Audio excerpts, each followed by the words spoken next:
العفو منك إلهي والذنب جاء مني، العفو منك إلهي والذنب جاء مني، والظن فيك جميل حسن يا ربي ظني، والظن فيك جميل حسن يا ربي ظني، حسن ظني. العفو منك إلهي والذنب جاء مني، العفو منك إلهي والذنب جاء مني، والظن فيك جميل حسن يا ربي ظني، والظن فيك جميل حسن يا ربي ظني، حسن ظني. يا ربي أنت رجائي، أنت يا مجيب دعائي، يا ربي أنت رجائي، أنت يا مجيب دعائي، اغفر يا ربي ذنوبي واستر يا ربي عيوبي، اغفر يا رب ذنوبي واستر يا رب عيوبي، أنت مولاي ارحمني واعف عني، أنت يا معين أعني، ارحمني واعف. إن الحمد لله نحمده ونصلي على رسوله الكريم. أعوذ بالله من الشيطان الرجيم. بسم الله الرحمن الرحيم. ومن يظلم منكم نذقه عذابا كبيرا. کبیرہ گناہوں میں سے ایک بہت بڑا گناہ دوسروں پر ظلم کرنا. جس پہ ظلم کیا جا رہا ہے اگرچہ وہ کافر ہی کیوں نہ ہو تو مسلمان کے لیے حرام ہے کہ وہ ظلم کرے کسی مسلمان کے لیے یا کسی کافر کے لیے. کسی پر ظلم کرنا اسلامی شریعت نے حرام قرار دیا ہے. مالک فرماتا ہے تم میں سے جو بھی ظلم کرے گا ہم اسے بڑا عذاب چکھائیں گے. صحیح مسلم میں ہے رسول اللہ صلی اللہ علیہ وسلم نے فرمایا ظلم سے بچو کیونکہ ظلم قیامت کے دن تاریکیوں کا باعث ہوگا. اس دنیا میں جو دوسروں پر ظلم کرے گا وہ جتنا ظلم کرے گا قیامت کے دن اس کے لیے اتنے ہی اندھیرے ہوں گے. اگر قیامت کے دن روشنی چاہتے ہیں تو اپنے دامن کو ظلم سے بچائیں. بہادر وہ نہیں ہے، طاقتور اور قوی وہ نہیں ہے جو جس پہ چاہے ظلم کر لے، بلکہ بہادر وہ ہے جو طاقت ہونے کے باوجود کسی سے اپنی ذات کے لیے بدلہ نہ لے. دو انسان جھگڑ رہے کسی چیز پر، ایک سچا ہے اور ایک جھوٹا ہے. وہ کہتا ہے یہ میری ہے اور وہ کہتا ہے یہ میری ہے. جس کا حق ہے جو سچا ہے اپنے حق میں صرف فتنے کو جھگڑے کو ختم کرنے کے لیے اگر وہ اپنا ہاتھ اٹھا لیتا ہے کہ ٹھیک ہے میں نہیں لیتا بھائی تو لے لے، لڑائی نہ کر، جھگڑا نہ کر، دنیا کی زبان میں سے کیا کہا جائے گا؟ کمزور آدمی ہے، ماڑا بندہ ہے. ہوتا نا میں اس کی جگہ پہ تو میں ایسی کی تیسی پھیر دیتا. وہ ایسی کی تیسی پھیرنے والا بہادر سمجھتا ہے اپنے آپ کو. اللہ کے حبیب علیہ السلام فرماتے ہیں جو سچا ہونے کے باوجود جھگڑے کو ختم کرنے کے لیے اپنا ہاتھ اٹھا لیتا ہے، ایسے بندے کو محمد جنت میں چبوترے کی گارنٹی دیتے ہیں صلی اللہ علیہ وسلم۔ بخاری و مسلم میں ہے، رسول کریم صلی اللہ علیہ وسلم فرماتے ہیں اللہ تعالی پہلے ظالم کو مہلت دیتا ہے، ڈھیل دیتا ہے، پھر جب اسے پکڑتا ہے پھر کوئی مہلت نہیں دیتا۔ آپ نے دیکھا ہوگا ایک انسان وہ ظلم پہ ظلم کر رہا ہے، کسی کی زمین چھین لی، کسی کا مال چھین لیا، کسی کا قرض دبا لیا، جس کو چاہے مار لیا، جس پہ چاہے زیادتی کر لی، اس کے باوجود وہ کبھی بیمار نہیں ہوتا، اس پر کوئی پریشانی نہیں آتی۔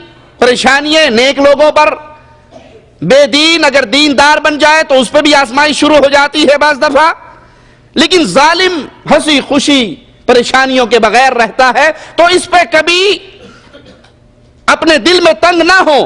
اگر ظالم کے اوپر اللہ کی طرف سے پکڑ نہیں آ رہی تو اللہ اس کو ڈھیل دے رہا ہے، کر لے مزے، 4 دن کے مزے ہیں کر لے، لیکن جب مالک اسے پکڑتا ہے پھر اللہ کی پکڑ اتنی شدید ہے کہ اس سے کوئی چھوڑا نہیں سکتا۔ صحیح مسلم میں ہے، ہشام بن حکیم رضی اللہ عنہ وارضا شام میں چند لوگوں کے پاس کھڑے، لوگوں کے پاس سے گزرے، لوگ کھڑے ہوئے دھوپ کے اندر اور ان کے اوپر تیل پھینکا جا رہا ہے، ایک تو دھوپ کی شدت اور اس شدت میں پھر ان کے سروں پہ تیل ڈالا جا رہا۔ انہوں نے پوچھا ان کا کیا معاملہ ہے؟ جواب دیا گیا کہ یہ جزیہ نہیں ادا کرتے تو انہیں سزا دی جا رہی ہے، عذاب دیا جا رہا ہے۔ ہشام فرمانے لگے رضی اللہ عنہ وارضا میں گواہی دیتا ہوں، میں گواہی دیتا ہوں رسول اللہ صلی اللہ علیہ وسلم نے یہ فرمایا کہ اللہ تعالیٰ ان لوگوں کو عذاب دے گا جو لوگوں کو دنیا میں عذاب دیتے رہے، جو دنیا میں لوگوں کو عذاب دیں گے۔ میں گواہی دیتا ہوں اللہ کے حبیب نے یہ فرمایا کہ اللہ عذاب دینے والوں کو قیامت کے دن عذاب دے گا۔ امیر فلسطین عمیر بن سعد کے پاس پہنچے اور ان کو جا کر یہ روایت اللہ کے حبیب علیہ السلام کا یہ فرمان سنایا تو انہوں نے ان کو چھوڑنے کا حکم دے دیا۔ آپ کو اگر کسی کمزور پر کنٹرول حاصل ہے تو سزا کے لیے ان کو عذاب نہ دیجئے۔ اللہ کے پیارے حبیب علیہ السلام نے چیونٹیوں کا ایک گھر دیکھا، ایک بل دیکھا جس کو جلا دیا گیا، آگ سے جلا دیا گیا۔ فرمایا یہ کس نے کیا ہے؟ آگ کا عذاب صرف آگ کا رب ہی دے سکتا ہے، آگ کا عذاب کوئی کسی کو نہ دے، یہ اللہ ہے جو آگ کا رب ہے، وہی آگ کا عذاب دے سکتا ہے۔ اسی طرح کبیرہ گناہوں میں سے جانوروں پر ظلم کرنا بھی کبیرہ گناہ میں سے گناہ ہے۔ بخاری و مسلم میں ہے رسول اللہ صلی اللہ علیہ وسلم نے فرمایا اللہ تعالیٰ نے ایک بلی کی وجہ سے ایک عورت کو جہنم میں ڈال دیا۔ ہم تو سمجھتے ہیں نا کہ جانوروں کے بارے میں کوئی پوچھ پڑتی تھی نہیں، جو مرضی کرتے رہو، کھیل تماشے کے لیے شکار کیا، پرندہ پھینک دیا، حرام پرندوں کو مار دیا، کوئی جانور جا رہا ہے تو شرارتاً اس کو اٹھا کر پتھر مارنا، اس کو تکلیف دینا، یہ ہنسی مذاق ہے، یہ کھیل تماشا ہے لوگوں کا، بچوں کا، اور باپ بھی اس سے منع نہیں کرتے۔ اور اللہ کے حبیب کیا فرما رہے ہیں؟ ایک بلی کی وجہ سے ایک عورت جہنم میں ڈال دی گئی۔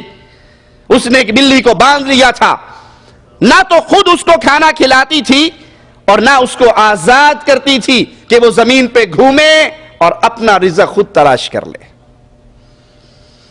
یہ اسلام اتنا پیارا دین ہے، یہ اسلام اتنا میٹھا دین ہے، یہ جانوروں پر ظلم کرنے کی اجازت نہیں دیتا، اور جو انسانوں پر ظلم کرے اس کا اسلام سے کوئی رشتہ، جو مسلمانوں پر ظلم کریں، سوریا کے مسلمانوں پر ہونے والا ظلم جہاں اب تک 7,500 لوگ قتل ہو چکے ہیں رافضیوں کے ہاتھ سے، بچے شہید ہو گئے، بوڑھے شہید ہو گئے، عورتیں شہید ہو گئی، مظلوم ظلم کی چکی میں پس گئے۔ اے اللہ تو جبار اور قہار ہے، اپنے جبر اور قہر کا کوڑا اس رافضی بشار اسد پہ برسا، جیسے اس میں ہمیں ہمارے دلوں کو دکھ پہنچایا ہے۔ اہل سنت مسلمانوں کو شہید کر کے اللہ ہمارے دلوں کو ٹھنڈ پہنچا اس رافضی سے انتقام لے کر۔ اسلام تو جانوروں پر ظلم کی اجازت نہیں دیتا. کجا امت محمدیہ پر ظلم کیا جائے, انسانیت پر ظلم کیا جائے اور انسانیت پر ظلم کی چکی کو چلایا جائے. وہ عورت نہ بلی کو چھوڑتی تھی نہ اس کو خود کھلاتی تھی, بھوک سے مر گئی. اس کے مرنے پر ہی اللہ نے اس ایک گناہ کی وجہ سے اس کو جہنم میں ڈال دیا. آج بھی جانوروں کو پالنے والے, پرندوں کو پالنے والے, کبوتر بازوں کو آپ نے دیکھا ہوگا, کبوتر باز اپنے کبوتروں کو بھوکا رکھتے ہیں. کیوں؟ تاکہ جب کسی اور کا کبوتر آئے گا, یہ دانے ڈالے گا, سارے کبوتر اڑ کر آئیں گے, وہ نیچے کبوتروں کو دیکھ کے نیچے آ جائے گا, پکڑ لے گا. شوق کے لیے بٹیروں کو لڑانے والے, تیتروں کو لڑانے والے, مرغوں کو لڑانے والے, مرغوں کو لڑاتے ہیں, جانوروں کو لڑاتے ہیں, کتوں کو لڑاتے ہیں. ایک ریچھ پہ 4 کتے چھوڑے جاتے ہیں. کیا یہ ظلم نہیں ہے؟ اگر تم مسلمان ہو, رشتہ تمہارا محمد کریم صلی اللہ علیہ وسلم کے ساتھ ہے, تم تو اپنے ہنسی مذاق کے لیے مرغوں کو لڑاتے ہو, جانوروں کو لڑاتے ہو, کتوں کو لڑاتے ہو. اللہ کے حبیب علیہ السلام کی شریعت اس چیز کی اجازت نہیں دیتی. مسلمان پر لعنت کرنا یا مسلمان کو کافر کہنا کبیرہ گناہ ہے. بخاری و مسلم میں ہے, رسول کریم صلی اللہ علیہ وسلم فداہ ابی و امی, آقا علیہ السلام فرماتے ہیں جو شخص کسی آدمی کو کافر یا اللہ کا دشمن کہہ کر پکارے, اے فلاں تو کافر, اے کافر بات سن, اے اللہ کے دشمن بات سن. کوئی کسی کو کافر کہے یا اللہ کا دشمن کہے, اور اگر جس کو کہا جا رہا ہے وہ ایسا نہ ہو تو بات کہنے والے پر لوٹ جاتی ہے. یہ چھوٹا ماجرا نہیں ہے جس میں چاہے کفر کا فتویٰ لگا دے, جس سے ناراض ہوئے اس کو آپ کافر کہہ دیں. جس کو آپ نے کافر کہا, اللہ کا دشمن کہا, اگر وہ ایسا نہیں تو کہنا والا اس جرم کے اندر شامل ہو جاتا ہے. بخاری و مسلم میں ہے, رسول اللہ صلی اللہ علیہ وسلم نے فرمایا مومن کو لعنت کرنا اس کے قتل کرنے کے برابر ہے. کسی مومن کو لعنتی کہنا جو عام کھیل ہے, عام مذاق ہے, دوست کے ساتھ ہنسی تو بڑا لعنتی ہے, اسے کہو یہ کیا ساڑی دوستی جی چل دا ہے, کوئی گل نہیں, مذاق کر دا. آپ نے اس پر لعنت کی اور آپ سمجھتے ہیں ہمارا ہنسی مذاق ہے. ماں بچوں پہ لعنت کرتی ہے, باپ اولاد پہ لعنت کرتا ہے اور سمجھتا ہے کوئی مسئلہ ہی نہیں ہے. اللہ کے حبیب علیہ السلام فرماتے ہیں مومن پہ لعنت کرنا گویا اس کو قتل کرنے کے برابر ہے. آپ نے دیکھا نہیں ڈرائیور گاڑی چلاتا ہوا, سامنے سے آنے والی گاڑی والا اگر کوئی مسٹیک کر دے تو فوراً اس کے ساتھ اس سے کچھ بن نہیں پڑے گا, کھلا ہی کر دے گا. کہا ہوا جس نے یہ کیا تھا میں نے اسے لعنت کر دی, کوئی جوتی نکال کے دکھا دے گا. مسلمان پہ لعنت کرنا, آپ نے اپنے غصے کو فی الحال تو ٹھنڈا کر لیا اس پہ لعنت کر کے, لیکن نہیں سمجھتے اگر وہ لعنتی نہیں تو یہ لعنت کہنے والے پر واپس لوٹتی ہے, اور اس کا اتنا گناہ ہے جیسے آپ نے مومن کو قتل کر دیا. صحیح مسلم میں ہے, رسول کریم صلی اللہ علیہ وسلم, میرے ماں باپ قربان ہو جائیں, پیارے حبیب علیہ السلام فرماتے ہیں لعنت کرنے والا قیامت کے دن نہ کسی کا گواہ بن سکے گا نہ سفارشی ہوں گے.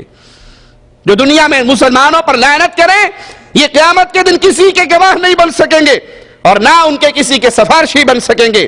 کسی کو یہ کہنا کہ اللہ تجھے معاف نہیں کرے گا کبیرہ گناہ ہے.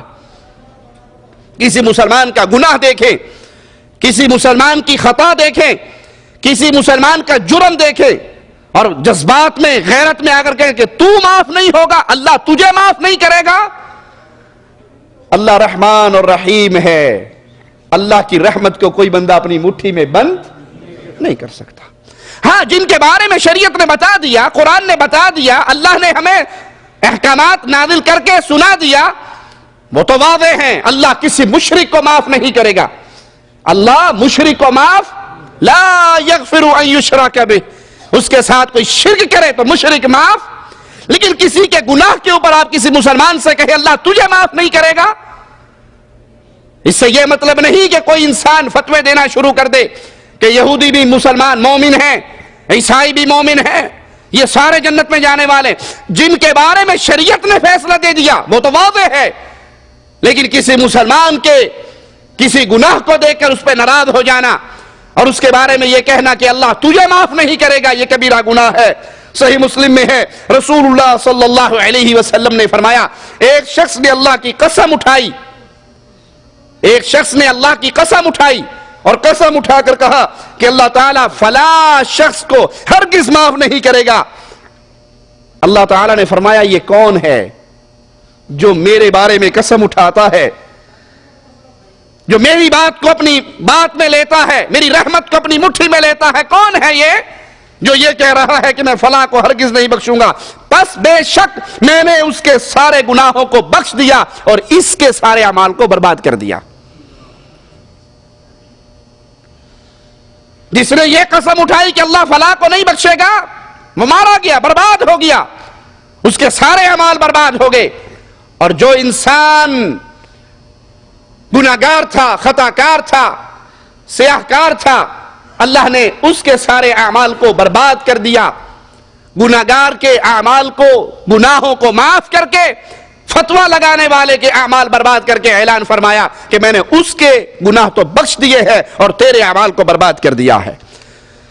تو اپنی زبان کو بڑے خیال سے استعمال کریں، لوگوں کو دعوت تو دیں، لوگوں کو دین کی بات سمجھائیں، لوگوں تک پیغام حق پہنچائیں، لیکن اس پیغام حق کو پہنچاتے ہوئے کبھی غیرت کے اندر آ کر، جوش اور غصے کے اندر آ کر یہ اعلان نہ کریں کہ اللہ فلاں انسان کو نہیں بخشے گا۔ اللہ کی رحمت ہے، اللہ جس کو چاہے اس کے گناہوں کو معاف فرما کے بخش دے۔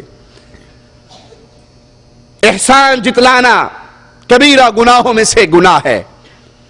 نیکی کرنا، احسان کرنا ثواب کا کام ہے، اچھی بات ہے، انسان کے اعمال میں درجے بلند ہوتے ہیں، کسی مسلمان پہ نیکی کرنا، کسی مسلمان پر احسان کرنا، لیکن نیکی کرنے کے بعد اس کو تانے دے دے کے مار دینا اس سے بہتر تھا کہ آپ نیکی ہی نہ کرتے۔ قرآن حکیم بیان کرتا ہے، یا ایھا الذین آمنوا لا تبطلوا صدقاتکم بالمن والأذى كالذي ينفق ماله رئاء يؤمن بالله واليوم الآخر۔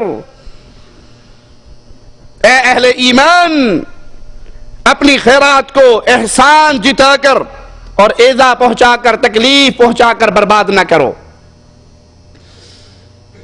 آپ نے حسنات کی، نیکیے کی، کسی کا بھلا کیا، اب اس کو گنتی شروع کروا کے، اس کو تانے دے کے، اس کو جتلا جتلا کر برباد نہ کرو۔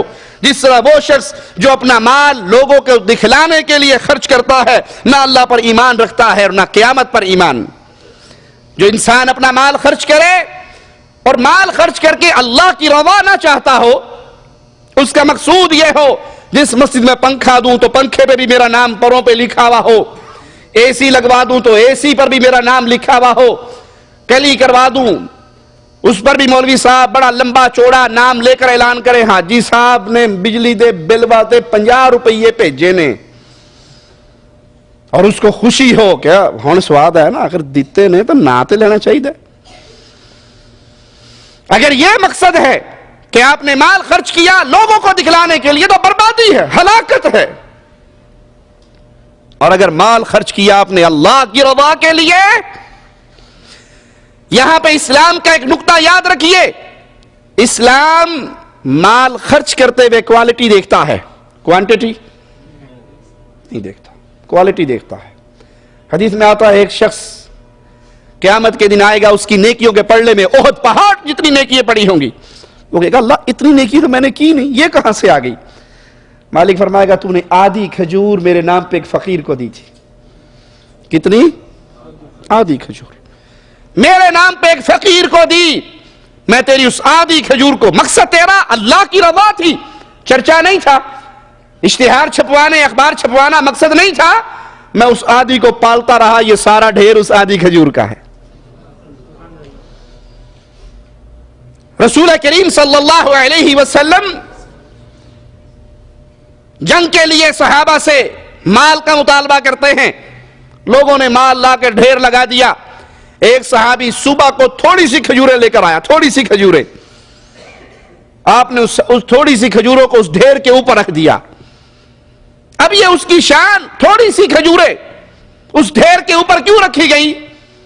یہ غریب صحابی تھا، اس کے پاس کچھ تھا نہیں، یہ اپنے باغ میں گیا اور ایک کھجور پہ چڑھتا، اس پھل کے اندر پکی ہوئی کھجور کو تلاش کرتا اور وہ اتار کے تھیلے میں ڈال لیتا، پھر دوسرے کھجور پہ چڑھتا، پھر تیسری پہ چڑھتا، پھر چوتھی پہ چڑھتا، تلاش کرتے کرتے تھوڑی سی پکی ہوئی کھجوریں ملی، وہ لا کے اللہ کے حبیب کے سامنے رکھتی۔ اب وہ بڑے بڑے مالوں سے زیادہ اجر پا گیا، کیوں؟ سامان تو تھوڑا دیا اس نے، لیکن اس کی محنت کتنی ہے، اس کی نیت کیسی ہے؟ تو اللہ کے ہاں نیت دیکھی جاتی ہے۔ اگر آپ اللہ کے دین کے لیے مال دے رہے ہیں، توحید کو پھیلانے کے لیے مال دے رہے ہیں، اس کے پیچھے آپ کی نیت کیا ہے؟ لوگوں میں چرچا تو ہلاک ہو گئے، برباد ہو گئے، تباہ ہو گئے۔ اور اگر مقصد یہ ہے کہ اللہ راضی ہو جائے، اللہ کی رضا کے لیے سچے دل سے انسان آدھی کھجور بھی خرچ کر دے تو وہ آدھی کھجور بھی جہنم اور اس کے درمیان پردہ بن جاتی ہے۔ چغلیاں کرنا کبیرہ گناہوں میں سے گناہ ہے۔ چغل خور وہ انسان جو فساد پھیلانے کے لیے ایک آدمی کی بات سنے دوسرے کے کان میں، اس کی سنے اس کے کان میں، آگ لگانے والا، اور پھر گھر بیٹھ کے خوش ہونے والا۔ بادشاہ ان دو میں بڑی دوستی تھی، میری صرف ایک ہی سیٹنگ ہوئی ہے، میں کہا تیرے بارے جو آ کچھ کہندا ہے، ایسی تلی لگائی ہے بیٹا ساری عمر نہیں بولے گا۔ اب یہ خوش ہو رہا ہے، اس کو اپنا کارنامہ سمجھ رہا ہے، اور شریعت ہمیں اس کے بارے میں کیا حکم دیتی ہے؟ یہ چغل خور لوگوں میں حسد، دشمنی، دھوکے کی آگ بھڑکاتا ہے۔ بیوی کو خاوند سے لڑوا دیا، خاوند کو بیوی سے لڑوا دیا، بھائی کو بھائی سے لڑوا دیا، دوست کو دوست سے لڑوا دیا۔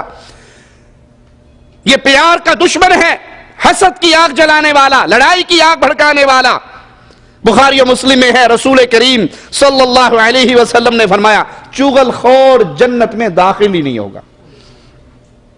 اس سے بڑا اور بدنصیب کیا ہے؟ یہ ایک کی سن کے اس کے کان میں، اس کی سن کے اس کے کان میں، دو پیار کرنے والوں کو لڑوا دے اور گھر بیٹھ کے خوش ہو جائے، تجھ سے بڑا بدنصیب کون ہے؟ نبی کریم صلی اللہ علیہ وسلم اعلان فرما رہے چغل خور جنت میں داخل نہیں ہوگا۔ بخاری و مسلم میں ہے، نبی رحمت محمد کریم صلی اللہ علیہ وسلم دو قبروں کے پاس سے گزرے، فرمایا ان دونوں کو عذاب ہو رہا ہے، اور عذاب کسی بڑے گناہ پر نہیں، یعنی یہ قبر والے اس گناہ کو بڑا نہیں سمجھتے تھے، اس کی ہیبت کو اپنے دل میں نہیں بٹھاتے تھے، بلکہ وہ بہت بڑا تھا۔ ایک چغل خور تھا، ایک پیشاب کے چھینٹوں سے نہیں بچتا تھا، ایک لوگوں کے درمیان آگ لگاتا تھا، لڑائیاں کرواتا تھا، چغلیاں کرتا تھا، کانا پھوسی کرتا تھا۔ اس کی سنی، کان میں آدھی بات پڑی، جا کے اس کو سنا دی کہ تیرے خلاف اس نے یہ کہا، وہ غصے میں آیا تو پہلے والے کہ تیرے خلاف وہ یہ کہہ رہا تھا، دونوں کو لڑوا دیا۔ اب یہ قبر کے اندر پڑا ہے، اس کو قبر کے اندر بھی عذاب ہو رہا۔ دوسرا پیشاب کے چھینٹوں سے نہ بچنے والا، یہ گناہ چھوٹا گناہ نہیں ہے، لوگ اس کو گناہ ہی نہیں سمجھتے، یہ ایسا گناہ ہے پیشاب کے چھینٹوں سے نہ بچنا کہ قبر کے اندر بھی اللہ کے حبیب علیہ الصلوۃ والسلام فرما رہے اس شخص کو عذاب ہو رہا جو دنیا کے اندر اس گناہ کو گناہ نہیں سمجھتا تھا، معمولی سی بات سمجھتا تھا۔ بخاری و مسلم میں ہے، رسول کریم صلی اللہ علیہ وسلم نے فرمایا لوگوں میں سب سے شریر انسان دو رخا انسان ہے۔ دو رخا سمجھتے ہیں؟ آپ کے پاس آ کر بیٹھا تو کہے گا جی آپ کا مجھ سے بڑا مخلص کوئی دوست ہی نہیں ہے، آپ کو دوسری پارٹی کے خلاف بھڑکا دے گا، ان کے پاس جائے گا تواڈے بارے چو اے گل کر رہا سی، میں خود سنیا ہے، مجھے آپ سے محبت نہ ہوتی تو میں اگر بتاتا نا آپ کا بڑا دشمن ہے، خیال سے پھونک پھونک کے چلا کرو قدموں کو۔ اس کے پاس گیا، اس کی بارے میں اس کی حمایت کا اعلان کیا، اس کے پاس گیا، اس کی حمایت کا اعلان کیا، اور حقیقت میں وہ دو رخا انسان ہے۔ ان سے ملتا ہے ان جیسا، ان سے ملتا ہے ان جیسا۔ دو رخا انسان انسانوں میں بڑا شریر ہے، ایک گروہ کے پاس ایک رخ سے جاتا ہے، دوسرے گروہ کے پاس دوسرے رخ سے جاتا ہے۔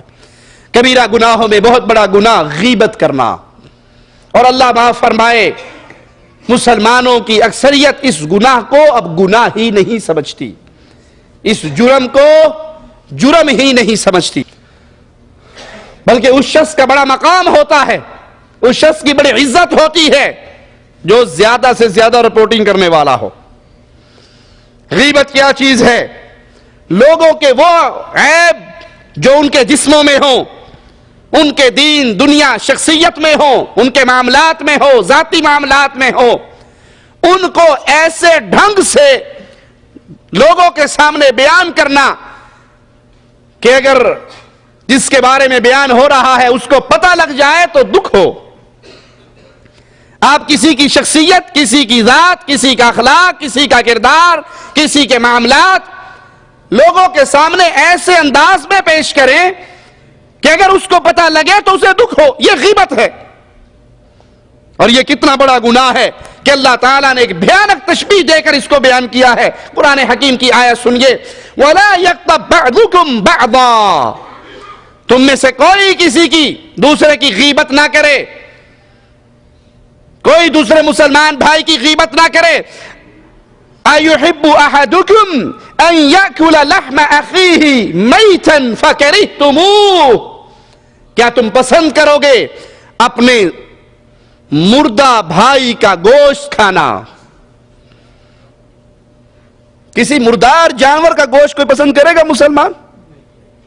حرام جانور ہو گیا، مردار ہو گیا، وہ بے شک کتنا ہی مزیدار کھڑے مسالے کا پکا ہوا بھنا ہوا کیوں نہ ہو، پتہ لگ جائے یہ مردار تھا، کوئی کھائے گا اسے؟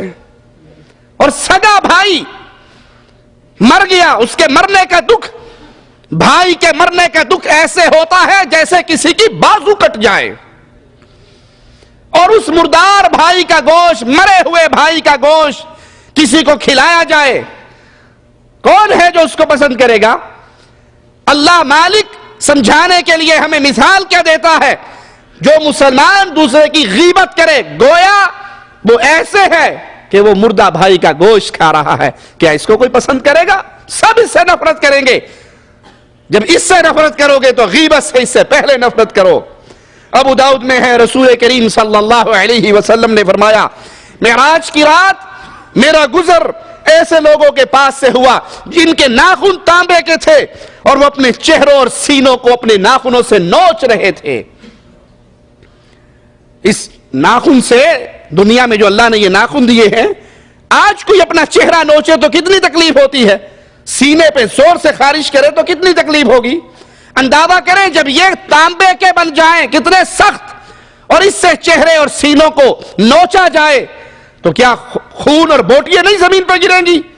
اللہ کے حبیب علیہ السلام نے ان کو دیکھا، جبرائیل علیہ السلام سے پوچھا یہ کون لوگ ہیں؟ فرمایا یہ وہ لوگ ہیں جو غیبت کر کے لوگوں کا گوشت کھاتے ہیں اور ان کی عزتوں کو پامال کرتے ہیں۔ اب تو اس کو مجلس کے اندر بڑا مقام ملتا ہے، جو لوگوں کے عیب ڈھونڈ ڈھونڈ کے تلاش کر کر کے بیان کرتا ہے، مزے لے لے کر بیان کرتا ہے، اور قیامت کے دن اس کو نہیں شعور مرنے کے بعد اس کا حال کیا ہوگا۔ اس کے ناخن تانبے کے ہوں گے جس سے وہ اپنے چہرے اور اپنے سینے کو نوچے گا۔ تو غیبت کرنا گویا مردار بھائی کا، مردہ بھائی کا گوشت کھانا ہے، اور اس کڑوے گوشت کے اندر سب سے کڑوا گوشت علماء کا گوشت ہے۔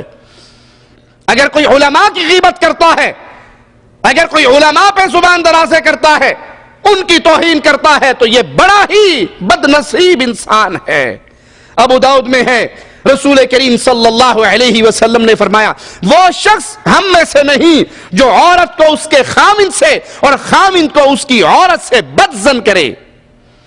اگر کسی نے آپ سے مشورہ کر لیا ہے اپنی بیوی کے بارے میں تو اس کو ڈنڈے برسانے اور سوٹے چلانے کی اجازت نہ دیں، اس کی بیوی کے بارے میں اس کو بد ظن نہ کریں۔ اگر بیوی نے مشورہ کر لیا کسی سے اپنے خامن کے بارے میں تو صلح کی کوشش کریں، پیار اور محبت کی فضا کو قائم رکھیں، لڑائی اور فساد کی کوشش نہ کریں۔ اس سے بڑا بدنصیب کون ہے جس سے محمد کریم اپنا رشتہ توڑ لیں صلی اللہ علیہ وسلم کہ میرا اس سے کوئی تعلق نہیں، جو خاوند کو بیوی کے خلاف اور بیوی کو خاوند کے خلاف بھڑکائے۔ ابو داؤد میں ہے سیدہ عائشہ رضی اللہ تعالی عنہا نے رسول کریم صلی اللہ علیہ وسلم کی زوجہ محترمہ دوسری بیوی حضرت صفیہ رضی اللہ تعالی عنہا کے چھوٹے قد ہونے کے بارے میں آپ کی طرف اشارہ کیا یا کوئی گفتگو کی، انہیں چھوٹا قد قرار دیا۔ رسول کریم صلی اللہ علیہ وسلم نے فرمایا عائشہ رضی اللہ تعالی عنہا تیرا یہ جملہ اگر سمندر کے پانیوں میں ڈال دیا جائے تو وہ بھی کڑوا ہو جائے، وہ بھی زہریلا ہو جائے۔ اللہ کے لیے سوچئے یہ عائشہ کون ہے؟ یہ صدیقہ کائنات ہے جس کو اللہ کا سلام آیا کرتا تھا، جبرائیل کا سلام آیا کرتا تھا، جس کے بستر طاہر طیب پاکیزہ بستر پر محمد پہ قرآن اترا کرتا تھا صلی اللہ علیہ وسلم۔ ان کی زبان سے نکلا ہوا اپنی سوکن کے بارے میں ایک معمولی سا جملہ جس کو آپ اور میں معمولی سمجھتے ہیں کہ چھوٹا قد ہونا، اللہ کے حبیب ان کی شان کے باوجود، ان کی عزت اور مقام کے باوجود فرماتے ہیں عائشہ تیرا یہ جملہ اگر سمندروں کے پانی میں ڈال دیا جائے تو اس کا ذائقہ بھی بدل جائے۔ میں اور آپ کس باقی مولی ہے؟ چھوٹا قد کہا تھا، کسی کے جسم میں کوئی عیب ہونا، اللہ نے جس کے جسم میں عیب پیدا کیا ہے کیا وہ اللہ میرے اور آپ کے جسم میں عیب پیدا نہیں کر سکتا؟ ہمارے ہاں یہ چیز عیب تعارفی لہجہ بن جاتا ہے۔ کسی کو یاد کرو فلاں کون؟ او موٹا، ہاں ہاں او موٹا موٹا، بالکل اس کو جانتے ہو؟ کس کو؟ او کانا نہیں، کانا کانا، وہ لنگڑا، او یار جو چھوٹے جے قد ہے انہوں نہیں جانتے وہ جڑا آیا کر دو چھوٹے جے قد۔ اب آپ اس کا چھوٹا قد، اس کا موٹا ہونا، اندھا ہونا، کانا ہونا، معذور ہونا تعارف کے لیے بیان کر رہے ہیں، مذاق اور ہنسی کے لیے بیان کر رہے ہیں، جس میں اس کی ذات اور شخصیت کی توہین مقصود ہے، توہین چھپی بھی ہے۔ کسی اندھے کے سامنے آپ کہیں گے اس کو جانتے؟ یہ اندھا جو اس کو جانتے ہو؟ اچھا نام لے کر کہو گے نا، لیکن آپ اس کی غیر موجودگی میں ایسے جملے اس کی ذات شخصیت کے بارے میں وہ عیب بیان کر رہے ہو، اگر اس کے سامنے بیان کرو تو اسے دکھ ہو، یہ غیبت ہے۔ سیدہ عائشہ کے جملے اللہ کے نبی نے برداشت نہیں کیے صلی اللہ علیہ وسلم۔ میں اور آپ کیا ہے کہ ہماری زبانیں غیبت کرنے سے رکتی نہیں ہے، تھکتی نہیں ہے، پوری پوری قوموں کی غیبت کی جاتی ہے۔ اے پنجابی نے نا، پنجابی ہم دئی ایویں دینے، یہ تو ہوئے جو پٹھان، پٹھانوں کا کیا پوچھنا، یہ بھائی میاں حیدرآبادی ہیں، ان سے بچ کے ہی چلا کرو۔ اب آپ نے ایک جملے میں پوری قوم کی غیبت کی ہے، پوری قوم کی توہین مقصود ہے، وہ پٹھان ہو، وہ پنجابی ہو، وہ پاکستانی ہو، وہ ہندی ہو، اللہ کے بندہ وہ مخلوق کس کی ہے؟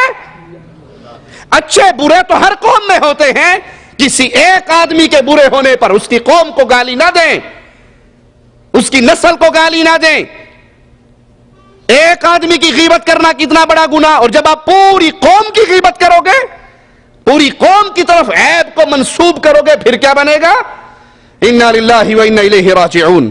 صحیح مسلم میں ہے رسول کریم صلی اللہ علیہ وسلم نے فرمایا کیا تم جانتے ہو غیبت کیا ہے؟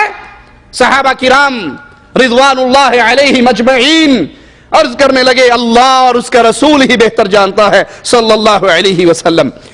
آپ علیہ الصلوۃ والسلام نے فرمایا اپنے بھائی کا ذکر اس انداز میں کرنا جسے وہ ناپسند کرتا ہو، اپنے بھائی کا ذکر اس انداز میں کرنا جسے وہ ناپسند کرتا ہو۔ صحابہ نے عرض کی یا رسول کریم صلی اللہ علیہ وسلم اگرچہ وہ چیز اس بھائی میں موجود ہو، ہم نے جس چیز کا ذکر کیا ہے اگرچہ وہ بات اس میں موجود ہو پھر بھی غیبت ہے؟ فرمایا اگر موجود ہے تو غیبت، اگر موجود ہے تو غیبت، اگر موجود نہیں ہے تو بہتان لگا رہے ہو۔ معاملہ اس سے بڑھ گیا، اگر اس میں موجود ہے تو غیبت ہے، اور اگر اس میں موجود نہیں ہے تو وہ بہتان ہے۔ کئی لوگ میں وہ منہ تے کہنے بھی تیار ہوں، میں کو ڈردا ہوں، دیکھو میں اس کے منہ پہ کہنے کو تیار ہوں، وہ ایسا ہے اگر آپ کو اس سے محبت ہے تو اس کو تنہائی میں کیوں نہیں کہتے؟ اس کو پیار سے کیوں نہیں کہتے؟ اس کو سمجھانے کے انداز میں کیوں نہیں کہتے؟ تلی لگانے کے انداز میں کیوں کہتے ہیں؟ چھیڑنے کے انداز میں کیوں کہتے ہیں؟ وہ بڑا مشہور واقعہ ہے، پنجاب کا ایک شخص سفر کر رہا، وہ سنی تھا، 7 والی سیٹ پہ جو بیٹھا وہ شیعہ تھا۔ وہ شیعہ نے پہچان لیا کہ یہ شکل تو پتہ لگ رہا ہے کون ہے، اور ماشاءاللہ مواحدوں کا بتانے کا ضرورت، مواحدوں کا بورڈ ہی بتا دیتا ہے میں کیڑی برادری دا۔ تو اس نے کہا بھائی آپ کون ہیں؟ اس نے کہا میں کافر ہوں۔ اس نے کہا اللہ کا خوف کریں، پاکستان میں رہتے ہیں، سارے مسلمان بھائی ہیں، یہاں کافر کہاں سے آگے؟ ویسے آپ کون ہیں؟ مراد اس کا آپ کس مذہب والے ہیں؟ اس نے کہا بھائی میں نے بتایا تو ہے میں کافر ہوں، مجھ سے نہ پوچھو میں کافر ہوں، میں خود مانتا ہوں میں کافر۔ کہا نہیں آپ مذاق نہ کریں، آپ سیریس بتائیں آپ کون ہیں؟ کہا اچھا اگر میں نے سیریس صحیح بتا دیا میں کون ہوں پھر بھی تو تم مجھے کافر کہو گے؟ کہا کی مطلب؟ کہا میں شیعہ۔ کہا ہو پھر تے کافر ہیں۔ کہا میں آگے ہی مان لیا میں کافر، تو فتویٰ نہ لا میرے تے۔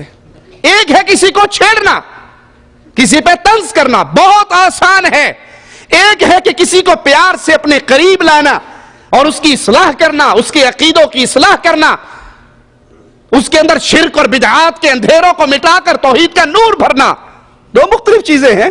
کسی کو پتھر مارنا آسان ہے اور قریب بٹھا کر اس کو پیار محبت سے اس کے دل میں انقلاب کی دنیا برپا کرنا، یہ شریعت چاہتی ہے۔ یہاں پہ کوئی یہ بھی کہہ سکتا ہے کہ جی آپ غیبت کی بات کرتے ہیں تو آپ نے کسی کو چھوڑا؟ فلاں مولوی کا رد اور فلاں مولوی کا رد اور فلاں فرقے کا رد اور فلاں فرقے کا رد، کیا یہ غیبت نہیں؟ غیبت سے مراد کسی کے ذاتی شخصی معاملات اس کو اجاگر کرنا۔ اگر کوئی شخص کسی کی گمراہی کا سبب بن رہا ہے، عقیدے میں، ایمان میں، اتباع مصطفیٰ میں وہ دھوکہ دے رہا ہے، رشتے لوگوں کے مصطفیٰ سے توڑ کر غیروں سے جوڑ رہا ہے، پیروں فقیروں بابوں سے جوڑ رہا ہے، پیشانیوں کو رب کے در پر جھکانے کی بجائے وہ قادریوں کے سامنے سجدے کروا رہا ہے، ہم جب بھی ذکر کرتے ہیں وہ کوئی بھی ہو، وہ لوگوں کو اپنے سامنے سجدہ کروانے والا ہو یا اپنے بابوں کی قبروں کا طواف کروانے والا ہو، ہم کسی کی شخصیت کا نام نہیں بگاڑتے۔ ہم نام لیتے ہیں پروفیسر محترم ڈاکٹر فلاں صاحب، حضرت مولانا فلاں صاحب، اس کی شخصیت پہ ہم اعتراض نہیں کرتے، اس کی ذات پہ ہم انگلی نہیں اٹھاتے، ہم اس کلام کو نقل کرتے ہیں جو کلام لوگوں کی گمراہی کا سبب بن رہا ہے۔ نہ پیروں نے ہمارا کچھ بگاڑا، نہ مولویوں نے ہمارا کچھ بگاڑا، نہ کسی نے ہماری زمین پہ قبضہ کیا، ہماری کسی سے کوئی لڑائی نہیں۔ اور یہ آپ کو جواب دوسروں کی طرف سے چیک کرنے کے لیے بتا دوں کہ وہ جب آپ اعتراض کریں گے وہ گالیاں دیں گے، اہل شرک اہل توحید کو گالیاں دیں گے، غیر مقلد نے، وابی نے، گستاخ نے، بے ایمان نے، وہ گالیوں کے انبار ہوں گے، ٹیلی فون پہ بھی گالیاں، ای میل پہ بھی گالیاں، یوٹیوب پر بھی گالیاں۔ گالی وہ دیتا ہے جس کے جھولی میں دلیل نہیں ہوتی، اور ہمیں گالی دینا محمد نے سکھائی نہیں ہے صلی اللہ علیہ وسلم۔ ہم تو وارث ہیں دین مصطفیٰ کے، تو ہم جب بیان کرتے ہیں اس میں مقصود یہ ہوتا ہے اگر کسی کا عقیدہ لوگوں کی عقیدوں کی خرابی کا سبب بن رہا ہے تو ہم اس کو قرآن کے ساتھ تول کے دکھا دیتے ہیں، قرآن یہ کہتا ہے، حدیث رسول یہ کہتی ہے صلی اللہ علیہ وسلم، اور فلاں حضرت کا قول قرآن و حدیث کے خلاف ہے، لوگوں اس کو چھوڑ دینا، رب کے دین کو نہ چھوڑنا۔ آپ علیہ السلام نے فرمایا اگر اس کے اندر وہ بات موجود ہے تو غیبت، اور موجود نہیں ہے تو پھر بہتان ہے۔ اگر کسی مجلس میں کسی مسلمان کی غیبت کی جا رہی ہو، اس کی عزت کا دفاع کرنا مسلمان پہ لازم ہوتا ہے۔ ترمذی میں ہے، نبی کریم صلی اللہ علیہ وسلم نے فرمایا جس شخص نے، اور رزلٹ سنیے، پرافٹ سنیے کیا ملے گا، آپ ایک مجلس میں بیٹھے ہوئے ایک مسلمان کے بارے میں کسی کی زبان درات ہوئی، یہ بڑا گندا ہے، یہ ایسا ہے، یہ ایسا ہے، اللہ کے حبیب علیہ الصلاۃ والسلام فرماتے ہیں اگر کوئی شخص مسلمان کی غیبت ہوتے وقت اس کی عزت کا دفاع کرتا ہے، اللہ اس کے چہرے سے جہنم کی آگ کو دور کر دیتا ہے۔ نیٹ پرافٹ ہے، نیٹ پرافٹ۔ آپ کی مجلس میں کسی مسلمان کی غیبت ہو، کسی مومن مواحد کے اوپر زبان چلائے کوئی، اس کو روک دیجئے، اس کو منع کیجئے، اس مسلمان کی تعریف بیان کیجئے کہ نہیں تم غلط کہتے ہو، اللہ کی قسم ماجرا ایسا نہیں ہے۔ جب ایسا کرو گے تم مسلمان کی عزت کا دفاع کرو گے، رب تمہارے چہرے کو جہنم سے بچا دے گا۔ دھوکہ اور فریب دینا کبیرہ گناہوں میں سے ہے۔ بعض لوگ دھوکہ دہی کے ذریعے لوگوں کو فریب اور فراڈ میں مبتلا کر کے ناجائز ان کا مال، ان کا پیسہ کھانے کی کوشش کرتے ہیں۔ صحیح مسلم میں ہے، رسول کریم صلی اللہ علیہ وسلم نے فرمایا جہنم میں جانے والے 5 قسم کے لوگ ہیں۔ اللہ تجھے تیرے پیارے ناموں کا واسطہ ہے مولا، ہم جتنے بیٹھے ہیں ربا ہم میں سے کوئی بھی ایسا نہ ہو جو ان 5 قسم کے لوگوں میں شامل ہو۔ اپنی رحمت سے اے ہمارے اللہ، اے ہمارے داتا، اے ہمارے غریب نواز و بندہ پرور، اے ہمارے مشکل کشا، اے ہماری بیڑیوں کو پار لگانے والے، اے اللہ لوگوں کے بہت سے در ہیں، ہمارا تیرے در کے علاوہ کوئی در نہیں ہے۔ لوگوں کے بہت سے چوکھٹے ہیں جہاں پہ ان کی پیشانیاں جھکتی ہیں، ربا ہماری پیشانی جب جھکتی ہے تیرے در پہ جھکتی ہے۔ اللہ اسی عقیدے توحید کا واسطہ دے کے سوالی ہے ہمیں ان بد نصیبوں میں شامل نہ فرمانا جو جہنم کے اندھیروں کا ان کا مسکن بنے۔ پہلا وہ انسان، وہ ناتواں جن کو بری بات سے بچنے کی تمیز نہیں، جو تم میں تابعدار ہیں، نہ گھر بار چاہتے ہیں نہ مال، محض بے فکر ہے، حلال و حرام کی انہیں کوئی تمیز نہیں ہے۔ مال کہاں سے آ رہا، کیسے آ رہا، سود کا آ رہا، لاٹری کا آ رہا، جوئے کا آ رہا، شراب بیچ کے آ رہا، سگریٹ بیچ کے آ رہا، داڑھیاں مون کے آ رہا، فلمیں دکھا کے آ رہا، ویڈیو سینٹر چلا کے آ رہا، بے حیائی پھیلا کے آ رہا، کیبل کے ذریعے آ رہا، گندے بے حیا لباس بیچ کے آ رہا۔ اس کے مال آنے کا ذریعہ کیا ہے؟ نسوار بیچ کے آ رہا، گٹکا بیچ کے آ رہا، پان کے کھوکے سے آ رہا، کہاں سے مال آ رہا ہے اس کو کوئی تمیز نہیں، بس مال آنا چاہیے، حلال ہو یا حرام ہو۔ یہ بدنصیب جہنم میں جانے والوں میں ہے۔ وہ چور جس کو جو چیز ملے کھلی پڑی ہو اس کو چرا لے، بھلے وہ حقیر ہی کیوں نہ ہو، تھوڑی سی چیز بھی ہو، دال لگ گیا چک لو، لکھ ملے ککھ ملے، یہ تو تہاڈا نصیب ہے۔ اگر کوئی ایسا چور ہے کہ وہ کھلی ہوئی چیزوں کو چوری کرتا ہے، جو ملتا ہے اٹھا لیتا ہے، وہ اس کا محتاج ہے یا نہیں، وہ قیمتی ہے یا گھٹیا ہے، یہ اس کی ٹینشن نہیں، چور ہے اور اس حد تک اس کی چوری کی عادت بگڑ چکی ہے، یہ جہنم میں جانے والا۔ وہ شخص جو تجھے تیرے گھر والوں اور تیرے مال کے بارے میں دھوکہ اور فریب دیتا ہے، یہ جہنم میں جانے والا۔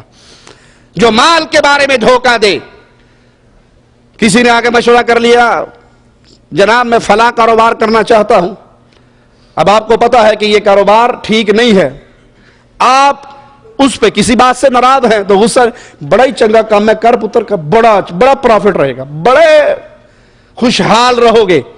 آپ نے اس کو اس کے مال کے بارے میں دھوکہ دیا ہے۔ کوئی کسی کو اس کے مال میں دھوکہ دے، اس کے اہل و عیال کے بارے میں دھوکہ دے، فریب دے، بخیل اور جھوٹا انسان جہنم میں جانے والوں میں سے ہے۔ گالیاں دینے والا جس کی زبان سے گندے الفاظ نکلتے ہیں، تھوڑا سا غصہ آیا آؤٹ آف کنٹرول ہوگی، آپ وہ نہیں دیکھ رہا، میں خامند کو گالیاں دے رہی ہوں، میں اپنے بھائی کو گالیاں دے رہی ہوں، کوئی دوست اپنے دوست کو گالیاں، غصہ آنے کی دیر اور اس کی زبان تلوار کی طرح چلتی ہے، کسی کو معاف نہیں کرتی، اور جو ہی غصہ ٹھنڈا ہوتا ہے او جی غلطی ہوگی، غصے میں تو انسان کہہ ہی دیتا ہے، کسی کو دیکھنا ہو تو اس کو دیکھنا ہی غصے اور پیار میں پتہ لگتا ہے، غصے میں دیکھو وہ کیسا ہے۔ میرا جملہ کڑوا ہے لیکن حقیقت کے عین مطابق ہے، غصہ نہ آیا وہ تو کتا بھی کسی کو کاٹتا، وہ بھی کولو لنگ جانتا بھی مینوں لوڑ نہیں، اور غصہ آئے تو کتا بھی کاٹتا ہے۔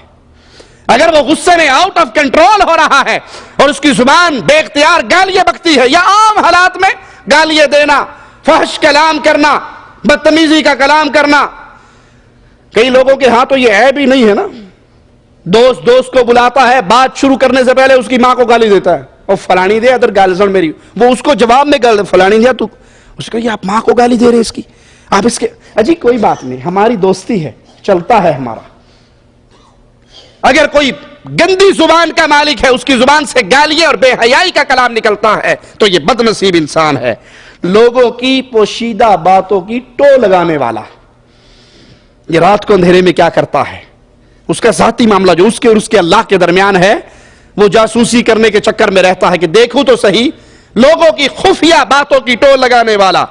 ارشاد باری تعالیٰ سنیے، وَلَا تَجَسَّسُوا، جاسوسی نہ کیجئے، کسی کی ٹو نہ لگائیے۔ جاسوسی کا مقصد کیا ہوتا ہے کہ وہ کسی کے ویک پوائنٹ کو تلاش کرے اور پھر بڑی مجلس میں اعلان کرے یہ ایسا ہے، یہ ایسا ہے، یہ ایسا ہے۔ مقصد یہ ہو کہ لوگوں میں یہ ذلیل ہو جائے۔ ایک تو ہے کہ آپ اس کی اصلاح کے لیے اسے سمجھائیں، ایک ہے آپ اس کو پبلک میں ذلیل کرنے کے لیے اس کی خفیہ باتوں کو تلاش کریں، جاسوسی کریں، بے عزتی کریں۔ یہ اسلام نے حرام قرار دی ہے، آپ کے لیے جائز نہیں۔ ابو داؤد میں ہے، رسول کریم صلی اللہ علیہ وسلم نے فرمایا، اگر تم مسلمانوں کے عیب تلاش کرو گے، کسی مسلمان کی ذاتی زندگی کے پیچھے لگ گئے، اس کے عیب تلاش کرنے لگ گئے، اس کی جاسوسی میں لگ گئے، نتیجہ کیا نکلے گا؟ تو تم ان کے اندر بگاڑ پیدا کر دو گے، اور قریب ہے تم ان کے اندر فساد برپا کرو۔ یہاں مراد شخصی عیب ہیں، عقیدے کی گمراہی نہیں ہیں۔ کوئی انسان بد عقیدہ ہے، کوئی انسان توحید کا دشمن ہے، کوئی انسان انسانیت کو انسانوں کے سامنے جھکانے کے در پہ ہے، وہ توحید کے اوپر فتنوں کا، شرک کا، بدعات کا دھیرا غالب کرنا چاہتا ہے، وہ اللہ کی مخلوق کا رشتہ اللہ سے توڑ کر مردوں سے جوڑنا چاہتا ہے، وہ محمد کریم سے رشتے توڑ کر اپنے پیروں فقیروں سے جوڑنا چاہتا ہے، وہ قرآن سے رشتے توڑ کر اپنے بابوں کی کتابوں سے توڑنا چاہتا ہے، جوڑنا چاہتا ہے، تو یہ انسان اس کے اس کفر کو ننگا کیا جائے گا، اس کی بدعقیدیوں کو ننگا کیا جائے گا۔ جو صحابہ کرام کو گالیاں دے، جو امہات کو گالیاں دے، جو مسلمانوں کی ماں کو گالیاں دے، جو محمد کی ازواج کو گالیاں دے، جو محمد علیہ السلام کے صحابہ کو گالیاں دے، اس کے اس کفر کو ننگا کیا جائے گا۔ ہاں، کسی مسلمان کے ذاتی مسائل میں، اس کے شخصی معاملات کے اندر کوئی عیب کے اندر تلاش کرتا ہے، عیب تلاش کرنے میں لگتا ہے، تو اللہ کے نبی صلی اللہ علیہ وسلم، شریعت اسلام اس کے اس عمل کو گھناؤنا عمل قرار دیتی ہے۔ صحیح بخاری میں ہے، رسول کریم صلی اللہ علیہ وسلم نے فرمایا، جو شخص کسی قوم کی باتوں کی طرف کان لگا کر سنتا ہے جبکہ وہ اسے ناپسند کرتے ہوں یا اس سے بھاگتے ہوں، قیامت کے دن اس کے کان میں سیسا پنگلا کر ڈالا جائے گا۔ یہ گناہ چھوٹا نہیں ہے، کسی کی ٹو لگانا، اور یہ تو گھروں کے اندر عام بیماری نہیں بن گئی۔ بیٹا ماں دے کول آگے بیٹھے صحیح، اللہ من رحم ربی، بیگم فوراً دوسرے دروازے سے آ کر ویکھا تو صحیح میرے بارے تو نہیں گلاں ہو رہی ہیں۔ وہ بیچارہ ماں بیٹا اپنے پیار محبت میں کوئی ڈسکس کر رہا ہے، ایسا ایسا بول رہا ہے، اب وہ دور کھڑی ہوئی ٹینشن کے اندر ہے کہ یہ ضرور میرے خلاف کوئی پلاننگ ہو رہی ہے۔ اور بعض دفعہ ایسا بھی ہوتا ہے کہ وہ دروازے کے پیچھے آ کر کھڑی ہو جاتی ہے، کمرے کے اندر ایک الماری ہے جس پہ شیشہ لگا ہوا ہے، بیٹھے ہوئے کو نظر آ رہا ہے کہ باہر کوئی بندہ کھڑا ہے، انہوں نہیں پتا۔ یہ کیا بے وقوفی ہے، یہ کان لگانا، یہ ٹو لگانا، یہ جاسوسی کرنا، حالانکہ وہ تجھ سے چھپ کر ایک کونے میں بیٹھ کے باتیں کر رہے۔ جو تم نے شیطان کے لیے دروازہ کھولا ہے کہ یہ میرے خلاف ڈسکس ہو رہی ہے، میرے خلاف بات ہو رہی ہے، تم وہاں یہ بھی تو کہہ سکتے ہو کہ ان کا اپنا کوئی مسئلہ ہوگا۔ یہ سوچ دل میں پیدا نہیں ہو سکتی۔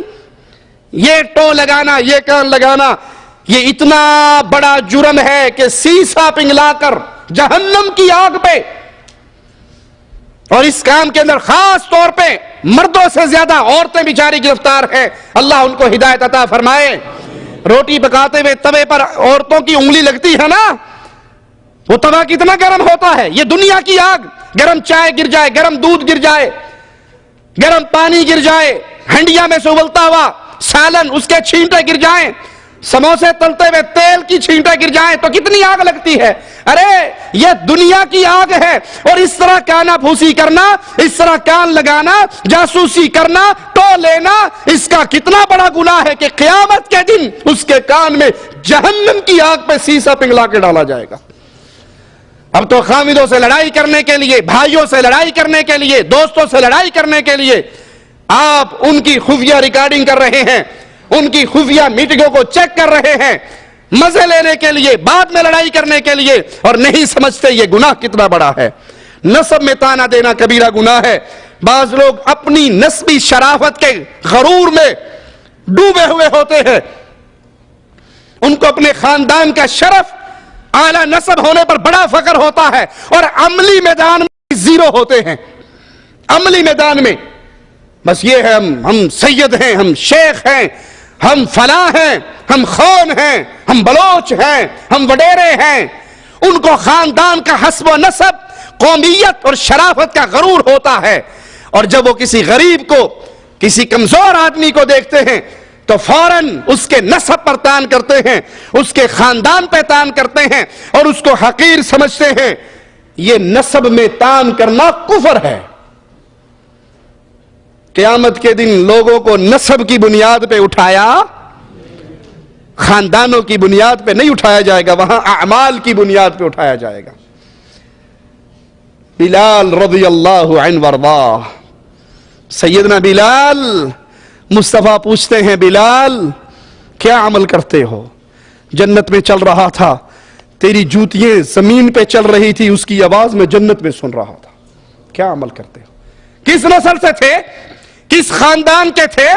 کس بڑے قبیلے کے تھے؟ حبشی غلام رضی اللہ عنہ وارضاہ۔ کس چیز نے بلند کیا؟ احد احد احد۔ یہ نعرہ تیر بن کے کفار کے دل میں اترتا تھا۔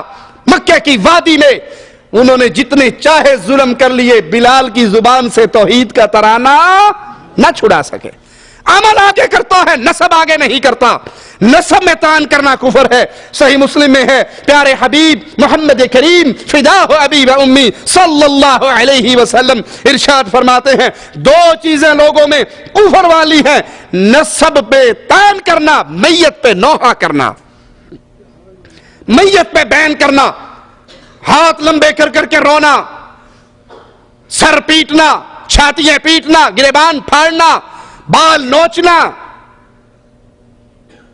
کئی لوگ جہالت کے اندر بڑے گندے جملے، عقیدے کو برباد کرنے والے جملے کہہ دیتے ہیں۔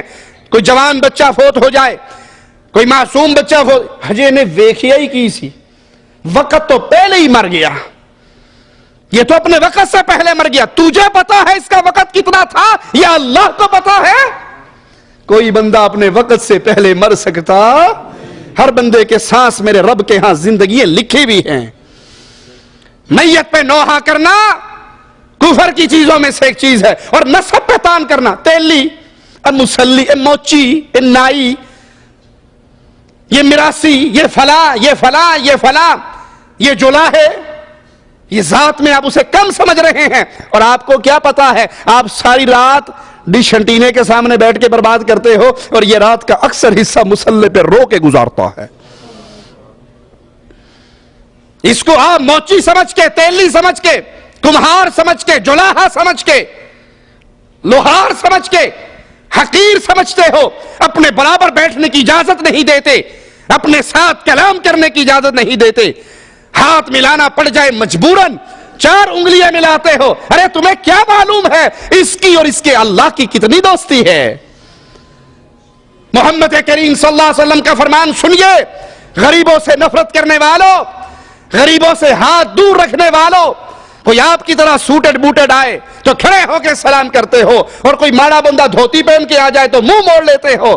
محمد کریم صلی اللہ علیہ وسلم فرماتے ہیں، اے دنیا والو، اللہ تمہیں رزق دیتا ہے تمہارے کمزور آدمیوں کی وجہ سے۔ اللہ کمزوروں کی بنا پہ رزق دیتا ہے، خان کی بنیاد پہ نہیں، سید اور زیدی کی بنیاد پہ نہیں، قریشی اور ہاشمی کی بنیاد پہ نہیں، شیخ اور چودھری کی بنیاد پہ نہیں۔ اللہ تمہیں رزق دیتا ہے تمہارے غریبوں کی وجہ سے، کمزوروں کی وجہ سے، کمزوروں کی نمازوں اور ان کی دعاؤں کی وجہ سے۔ کتنے گھرانے ہیں جہاں بیٹیاں جوان ہو گئی، بیٹیاں جوان ہو گئی، جوانی کی دہلیز ان کی ڈھل رہی ہے، کالے سروں میں سفید بال چمک رہے ہیں، رشتے نہیں ہوتے۔ کیوں؟ سید زادی ہے، سید زادہ نہیں آیا، بلوچ ہے، بلوچ نہیں آیا، سرائکی ہے، سرائکی نہیں آیا، پٹھان ہے پٹھان نہیں آیا، شیخ ہے شیخ کا رشتہ نہیں آیا، ہم مغل ہیں مر سکتے ہیں، غیر مغل کو رشتہ نہیں دے سکتے۔ یہ حسب و نسب تعارف کے لیے اللہ نے مقرر کیا تھا، فخر کے لیے فخر ایک ہی بات پہ ہے، یہ لا الہ الا اللہ پڑھتا ہے، میں لا الہ الا اللہ پڑھتا ہوں۔ جا رہا ہے جانے والا، پوچھنے والا پوچھتا ہے کہاں؟ کہا اس بستی میں۔ کیوں؟ فلاں کو ملنے۔ رشتہ دار ہے؟ کہا نہیں۔ اس کے احسان کا بدلہ اتارنا ہے؟ کہا نہیں۔ کوئی لین دین ہے؟ کہا نہیں۔ کہا پھر کیوں جاتے ہو؟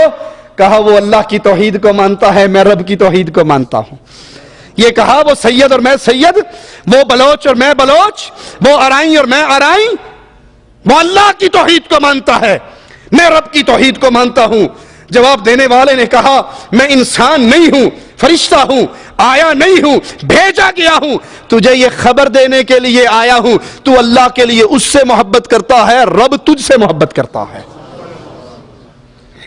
یہ دیواریں توڑو، قومیت کی دیواریں، وطنیت کی دیواریں، حسب و نسب کی دیواریں۔ رشتہ داری کرنی ہے تو اللہ اور اس کے رسول کی محبت کی وجہ سے کرو۔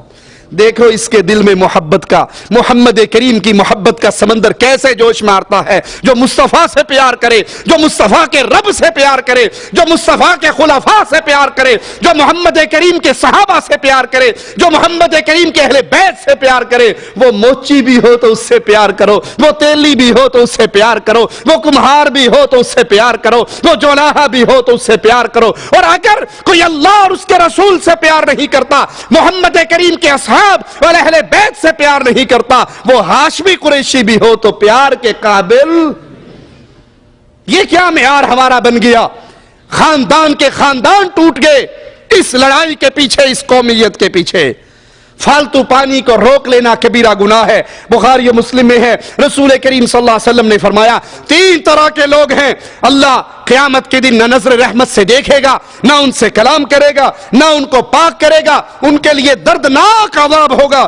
پہلا وہ جو کسی امام کی بیعت کرے، خلیفۃ المسلمین کی بیعت کرے، دنیا کی غرض سے، وہ بادشاہ، وہ خلیفہ، وہ امام اس کو مال دے تو بیعت پہ پکا رہتا ہے، اور مال نہ دے تو اپنے ہاتھ کو پیچھے ہٹا لیتا ہے۔ اس کو اللہ نہیں دیکھے گا، پاک نہیں کرے گا، عذاب ہوگا اس کے لیے۔ دوسرا وہ جو عصر کے بعد اپنا سامان بیچنے کے لیے قسم اٹھا کر کہے کہ مجھے تو اس کے اتنے پیسے ملتے تھے اور اتنے مل نہیں رہے تھے، جھوٹ بول کے قسم اٹھا لی، خریدنے والا سمجھ گیا کہ اتنی بولی تو لگ گئی تھی، وہ اتنے دے کر اس سے وہ سامان خرید لیتا ہے۔ اس نے جھوٹ بولا، جھوٹی قسم اٹھا کے مال بیچا، تو یہ وہ بد نصیب ہے کہ اللہ نہ اس کو دیکھے گا، نہ پاک کرے گا، نہ کلام کرے گا، اور دردناک عذاب میں ڈالے گا۔ تیسرا وہ جو جنگل میں زائد پانی مسافروں وغیرہ سے روک لیتا ہے، اللہ قیامت کے دن فرمائے گا آج میں اپنے فضل سے، اپنی رحمت سے تجھے محروم کر دوں گا، جس طرح تو نے لوگوں کو ایسی زائد چیز سے محروم رکھا جس کو تو نے نہیں بنایا تھا۔ اس سے میں آ کے لوگوں کا پانی روکنا، لوگوں کو پانی نہ پینے دینا، جانوروں کو نہ پینے دینا کہ یہ تو میرا ہے، اس کا خالق تو ہے یا اللہ؟ اپنی ضرورت کا لیجئے اور ضرورت سے زائد اپنے پڑوسی کے لیے چھوڑ دیجئے۔ ناپ تول میں کمی کرنا کبیرہ گناہ ہے۔ ابن ماجہ میں ہے، ابن عباس رضی اللہ عنہما فرماتے ہیں کہ نبی رحمت صلی اللہ علیہ وسلم جب مدینہ میں تشریف لائے، اس وقت اہل مدینہ ناپ تول صحیح نہیں کرتے تھے، تو اللہ تعالیٰ نے یہ آیات نازل فرمائی وَيْلٌ لِّلْمُطَفِّفِينَ، بڑی خرابی ہے ناپ تول میں کمی کرنے والوں کے لیے، ان کے لیے بڑی خرابی ہے۔ الَّذِينَ إِذَا اكْتَالُوا عَلَى النَّاسِ يَسْتَوْفُونَ وَإِذَا كَالُوهُمْ أَوْ وَزَنُوهُمْ يُخْسِرُونَ، جب لوگوں سے ناپ لیتے ہیں تو پورا پورا لیتے ہیں، اور جب انہیں ناپ کے یا تول کے دیتے ہیں تو اس بارے میں اس وقت وہ ڈنڈی مارتے ہیں۔ یہ وہ لوگ ہیں جن کے بارے میں یہ آیات نازل ہوئی۔ جب یہ آیات نازل ہوئی تو پھر اہل مدینہ نے اپنے معاملے کی اصلاح کر لی۔ ابن ماجہ میں ہے، عبداللہ ابن عمر سے روایت ہے، رسول اللہ صلی اللہ علیہ وسلم نے مہاجرین سے فرمایا جب تم 5 چیزوں سے آزمائے جاؤ تو اللہ کی پناہ پکڑو۔ 5 چیزیں ہیں، جب یہ تمہارے اوپر مسلط ہو جائیں، آزمائش بن جائیں، تو پھر اللہ سے پناہ کا، اللہ کی طرف لوٹو اور پناہ کا سوال کرو۔ اللہ کی پناہ پکڑو. وہ پہلی چیز ہلاکت والی کیا, اگر کسی قوم میں فحاشی پھیل جائے تو اللہ ان میں طاعون کی بیماری کو بھیجتا ہے اور کثرت موت کو بھیجتا ہے. جہاں فحاشی پھیل جائے, جہاں ناچنے والی گھر گھر میں ناچیں, کوٹھے کوٹھے پہ ناچے, ہر گھر کے اندر ڈش انٹینے کی صورت میں, کیبل کی صورت میں ناچنے اور تھرکنے والیوں کے گھنگروؤں کی آواز آئے, جس قوم میں فحاشی پھیل جاتی ہے اس قوم میں طاعون کی بیماری بھی آتی ہے, اس قوم کے اندر کثرت اموات بھی واقع ہوتی ہے. اور آج ہمارے ملکوں میں یہی نہیں ہو رہا, ادھر دھماکہ ہوا 20 مر گئے, ادھر ایکسیڈنٹ ہوا 50 مر گئے, ادھر یہ ہوا یہ مر گئے, پتہ ہی نہیں لگتا, تھوک کے حساب سے موت آ رہی ہے. کیوں؟ فحاشی پھیل چکی ہے. کوئی یہ کہے کہ میرے گھر میں ٹیلی ویژن نہیں ہے تو لوگ یہ کہتے ہیں یہ جھوٹ بولتا ہے. آج بھی کوئی ایسا گھر ہے, مولویوں کے گھر نہیں بچے الا من رحم ربی, تو عوام کا کہاں بچے گا؟ مولوی مسجد کے مکان میں رہتا ہے اور ڈش انٹینے کی لعنت اس کے خبراں واسطے رکھے ہے جی, خبراں واسطے. جو تو بات ٹر جانا ہے تو تیرے پچھلے کی ویکھ دینے, اس کا ثواب کس کو ملتا ہے؟ دوسری چیز, جو قوم ناپ تول میں کمی کرتی ہے, ناپ تول میں کمی کرتی ہے, ایسی قوم پر قحط سالی, سخت محنت اور حکمرانوں کا ظلم و ستم مسلط کر دیا جاتا ہے. وہ مشہور بات ہے, ایک دیہاتی آیا کرتا تھا, مکھن بیچتا تھا شہر کے دکاندار کو, اور اس کے بدلے میں چینی چاول اپنی ضرورت کی چیزیں لے جاتا. تو وہ کلو کلو کے پیڑے بناتا تھا, اور اس کے بدلے میں ایک طرف مکھن کا پیڑا رکھا, ایک طرف چینی رکھی, لے گیا. تو ایک دن دکاندار کے دل میں آیا کہ میں دیکھوں تو صحیح یہ پیڑا کلو کا ہوتا بھی ہے یا نہیں. تو اس نے تولا, وہ تو 3 پاؤ کا تھا. اس نے کہا ہون آوے سے میں نہیں بڑھنا ہے دنا. وہ دیہاتی پھر مکھن لے کر آیا, تو اس نے کہا ظالم ہے, تجھے شرم نہیں آتی, دھوکہ دیتا ہے, فراڈ کرتا ہے, 3 پاؤ کے پیڑے کو کلو کہہ کر دیتا ہے. یہ تیرا پیڑا 3 پاؤ کا ہے, کلو کا نہیں. اس نے کہا جی میں تو غریب آدمی ہوں, دیہاتی آدمی ہوں, میرے پاس کوئی وٹے بٹے نہیں ہیں, تولنے کا نظام ترازو نہیں ہے. آپ جو مجھے کلو چینی دیتے تھے میں اس کے مقابلے پر مکھن کا پیڑا بنا کے رکھ لیتا تھا, میرا تو قصور نہیں. اگر کلو ہے تب بھی آپ کا, 3 پاؤ ہوتا تب بھی آپ کا, میں نے تو آپ کے چینی سے اپنا مکھن تولا ہے. لینے کے دام اور دینے کے دام اور. جس قوم میں یہ آ جائے, اس قوم میں قحط سالی, اس قوم میں بارشوں کا نہ ہونا, اس قوم کے اندر حکمرانوں کا ظلم و ستم ہو جاتا ہے. کیا یہ نہیں ہو رہا؟ یہ ہمارے اوپر لاگو نہیں ہو گیا؟ اس کی وجہ یہ ہے ناپ تول میں کمی ہوتی ہے. اور جو قوم زکوٰۃ نہیں دیتی اللہ ان پر بارش نہیں برساتا. جملہ سنیے, جو قوم زکوٰۃ نہیں دیتی بارشیں رک جاتی ہیں. اگر جانور نہ ہو, اب تو جانور ہیں جس کی وجہ سے بارش برستی ہے, اگر جانور نہ ہو اللہ بارش کا ایک قطرہ بھی نہ برسائے. بہادری سمجھی جاتی ہے, 10 تولے بیگم کا سونا گھر میں پڑا ہے, زکوٰۃ نہیں دی جا رہی. اونٹوں کا, بکریوں کا, گایوں کا ریوڑ ہے, زکوٰۃ نہیں دی جا رہی. وہ زکوٰۃ کو ٹیکس اور جرمانہ سمجھتے ہیں. اگر قوم زکوٰۃ سے ہاتھ روک لے, آسمان سے مالک بارش روک لیتا ہے, اور جب بارش برستی ہے جانوروں کی وجہ سے, اگر جانور نہ ہوتے اللہ ایک قطرہ پانی زمین پہ نہ گراتا. جو قوم اللہ اور اس کے رسول کے ساتھ کیے ہوئے عہد و پیمان کو توڑ دیتی ہے اللہ ان پر ان کے دشمنوں کو مسلط کر دیتا ہے. یہ نہیں ہو رہا مسلمانوں کے ساتھ.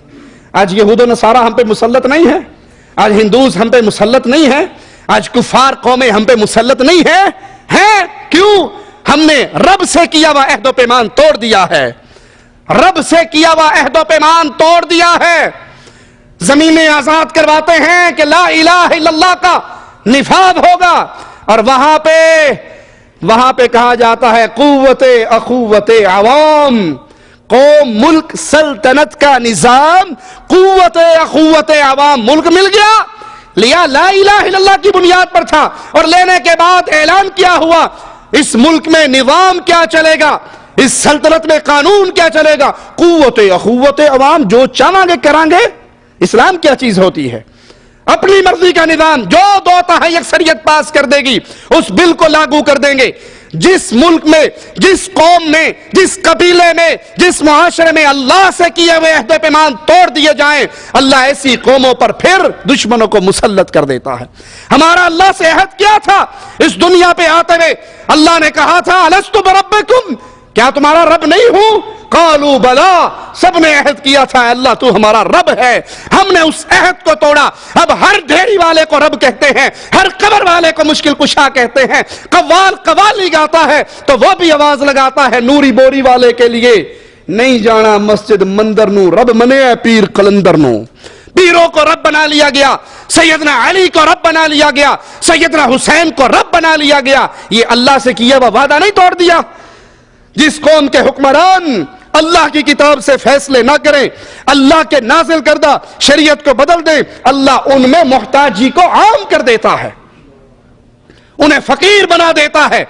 دیکھیے جہاں جہاں اللہ کی شریعت کو توڑا گیا ہے، فیصلے عوام کی مرضی سے، عوام کو کہا جاتا ہے عوام سپر پاور ہے، عوام سپر پاور ہے، جو چاہے عوام فیصلہ کرے، جو چاہے 2/3 اکثریت سے قانون بنائے، بھلے سود کو حلال کرے، بھلے لواطت کو حلال کرے، ہم جنس پرستی کو حلال کرے، زنا کو حلال کرے، لڑکا لڑکی اپنی پسندیدگی سے زنا کرے، پولیس گرفتار نہیں کر سکتی، اجازت ہے، قانون بن گئے۔ جہاں اللہ کی شریعت کو توڑا جاتا ہے ان کے ہاتھوں میں کانسے گدائی دے دیا جاتا ہے، وہ 24 گھنٹے مانگتے ہی پھرتے ہیں۔ اللہ سے دعا ہے اللہ ہماری خطاؤں کو معاف فرمائے، اللہ ہماری سیاہکاریوں کو معاف فرمائے، اللہ ہمیں زندہ رکھے، ایمان پہ رکھے، اللہ ہمیں موت دے تو اس حال میں دے، اللہ ہم سے راضی ہو، ہم اپنے اللہ سے راضی ہوں۔ ادھر ہماری روح نکل رہی ہو، ادھر ہماری زبان سے لا الہ الا اللہ محمد رسول اللہ کا ترانہ گونج رہا ہو۔ اقول قولی ھذا واستغفر اللہ لی ولکم ولسائر المسلمین فاستغفروہ انہ هو الغفور الرحیم۔